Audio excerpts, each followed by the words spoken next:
Olá galera, bem-vindos a mais um diálogo do meu canal. Eu sou o professor Alan e estarei apresentando para vocês a continuação do estudo aí referente à disciplina Matemática Discreta 2. O tema do vídeo aqui é algoritmo de Dijkstra.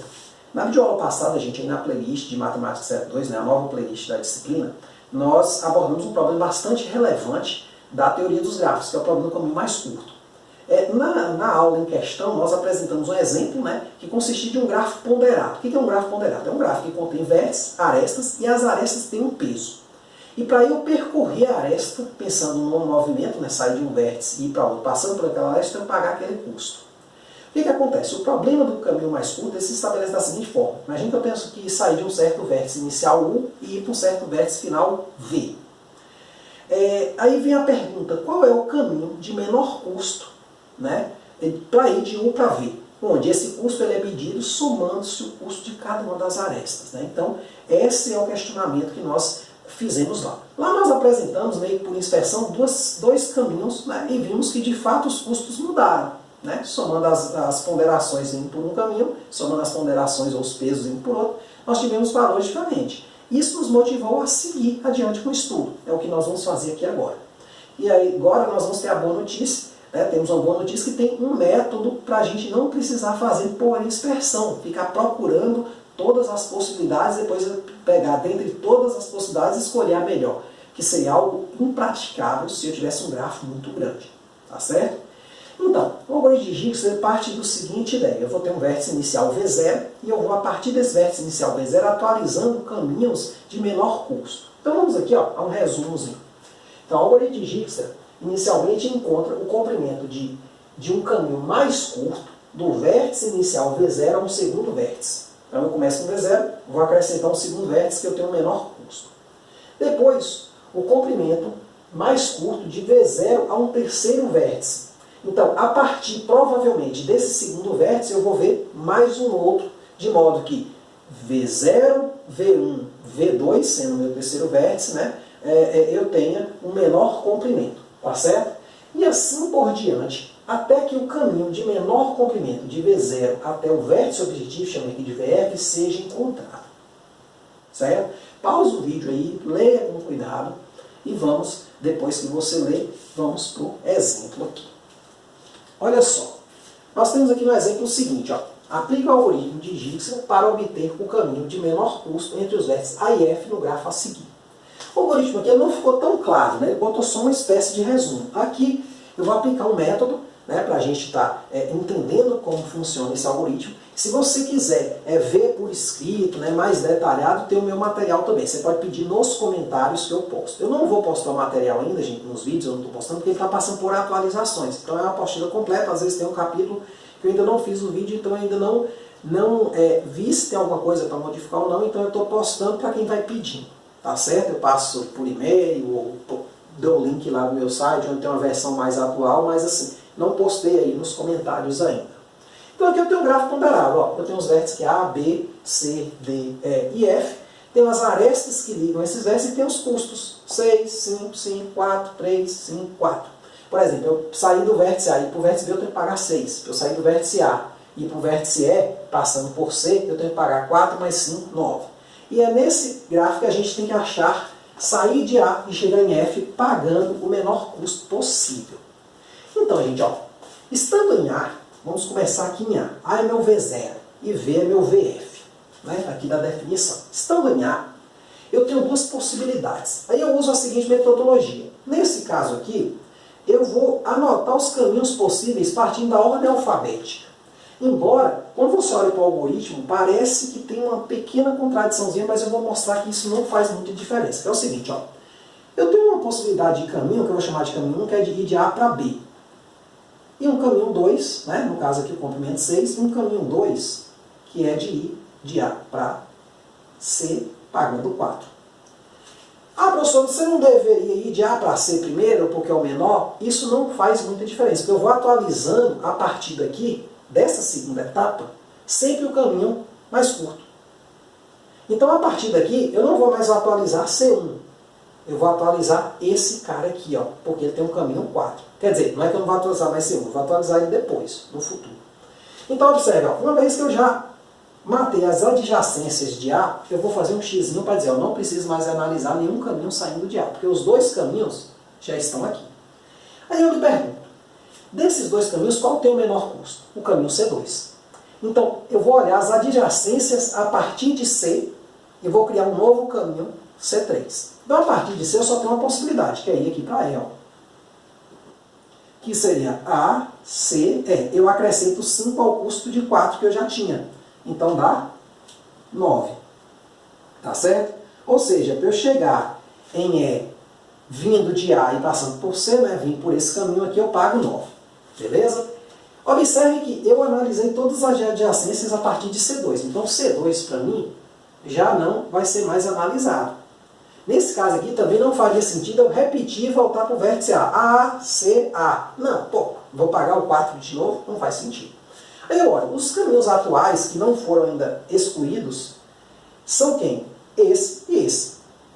Qual deles tem o menor custo? O caminho 1. Então, o caminho 1 ele vai ser atualizado, né, num caminho 4. E se tiver mais de um caso, num caminho 5, num caminho 6 e por aí vai. Então, observe, ó. Do caminho 1, eu posso ir para D ou posso ir para E. Como eu estou usando a ordem alfabética nesse passo, eu vou fazer o seguinte, eu vou dizer que esse aqui é um caminho 4, né? Eu já usei o caminho 3, então esses caras aqui são etapas para você entender o processo, como foi feito. Então, estando aqui, ó, em C1, como eu já usei aqui C3, C4 vai ser quem? A, B, D. A, B, D. Então eu sempre acrescento mais um vértice, ó. O comprimento é o quê? É 6 com esses 5 que eu acabei de percorrer, ó. 6 com 5, 11. Só que eu não vou riscar ainda C1, porque ainda posso ir para E, que seria uma quinta possibilidade, um quinto caminho, digamos assim. Esse caminho 5 vai ser o quê? A, B, a partir daqui vou acrescentar E. A, B, E. Que vai acontecer o seguinte, observe, que A, B, E, né, eu vou pagar 6, que eu já paguei, com 5, 11. Aí aqui chegou numa zona de conflito. Claro, acabei esse, eu risco ele. Não preciso mais analisar nada a partir de AB. Mas aqui eu cheguei num conflito. Eu tenho dois caminhos possíveis para chegar nele. O que eu faço? Eu sigo o algoritmo. O algoritmo me diz que eu tenho que pegar o caminho de menor custo. Então, eu excluo esse C5 aqui que eu acabei de achar, mas ele não serviu. Por quê? Tem uma forma mais fácil de eu chegar em E.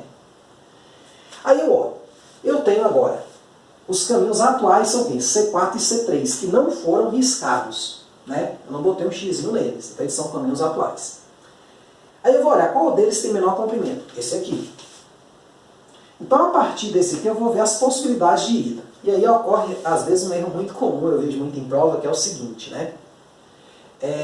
Que o cara olha logo, está muito perto aqui do F, ele esquece os outros caminhos. E muitas vezes eu tenho um caminho, um custo tão grande aqui, que compensaria eu voltar lá em outro vértice, lá atrás. Não voltar, né? Mas eu teoricamente, ir para um vértice bem distante, fazer um outro atalho, entre aspas, que mesmo passando por mais arestas, desce menos. Então aqui, observe, ó, que eu estando nesse caminho aqui, que eu vou atualizar agora, eu posso ir para quais vértices que ainda não foram usados aqui. Eu posso ir tanto para B quanto para F. Como B vem antes de F, eu vou atualizar aqui indo para B. Então eu tenho aqui um C6, né? Digamos assim, que vai ser o seguinte: A, C, E, B. A, C, E, B. Só que o que acontece? Quando eu pego aqui A, C, E, que é 9, mais B, mais 5, eu tenho 14. Automaticamente, gente, esse caminho aqui já é excluído. Por quê? Porque eu tinha um caminho 1 que era muito melhor que ele, que eu poderia muito bem chegar em B já indo de A para B, só pagando 6. Então, eu excluo ele. Né? Porque com comparação com o C1, mesmo caso daqui, ó, C5 e C3, excluí. Agora, eu venho para o outro, que é C7. Meu sétimo caminho é seguir a partir daqui e acrescentar o F, ó. A, C, E, F. Que é o meu caminho, um dos caminhos objetivos. Eu não sei se é o mínimo, mas eu atingi o final. Vindo daqui, ó, 9 com mais 3, 12. Deixa ele anotado aí, não pare o processo. Por quê? Porque existe aí um caminho que tem comprimento menor do que 12, que é esse 11 aqui. Né? Então você vai perceber o seguinte. Vindo de D, aqui a partir de D, para atualizar esse caminho, eu só tenho a possibilidade de ir para F. Então eu tenho um oitavo caminho, que é C8, que seria A, B, D, F. Que aí o comprimento desse caminho aqui dá quanto, gente? 11 mais 4, 15. Comparativamente com o C7, ele perde. Então, o caminho de menor comprimento é esse aqui, ó. Logo, o caminho, a gente costuma chamar de custo, né? De menor custo, pode ser comprimento também, né? É dado por C7 a C, né? A, C, E, F, com comprimento 12, com custo 12. 12 o quê, professor? Sei lá, 12 horas, 12 reais, 12 quilômetros, seja lá o que for esse 12 dentro do seu problema. Certo? Essa versão aqui, gente, é uma versão bem resumida. Eu faço desse jeito aqui também no material para ajudar, para não se perder. Mas no material tem uma tabelinha também. Provavelmente depois eu até faço um vídeo exibindo na tela do computador para mostrar isso aqui, porque muitas vezes a gente colocando dessa forma não fica assim, muitas dúvidas, né? O que foi feito. O processo aqui está bem explicitado, porque ó, C1 provavelmente veio antes de C2 a escolha. Né? Aí claro que o problema aqui são essas, por que, por exemplo, eu desconsiderei esses dois. Então é interessante a gente fazer uma anotação, às vezes, por escrito disso. Né? O processo por escrito, ou botar uma tabela, que é o meu caso. Eu faço tanto por escrito como boto uma tabela também. Aí você pode optar só por um dos dois, ou também só por isso aqui. Mas é o que eu sempre falo, fundamente bem o que você está fazendo.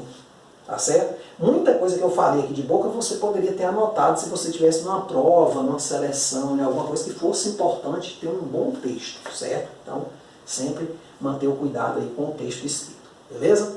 Então é isso aí, espero ter entendido, espero que tenha gostado. Qualquer dúvida, gente, só colocar nos comentários. Muito obrigado, até a próxima.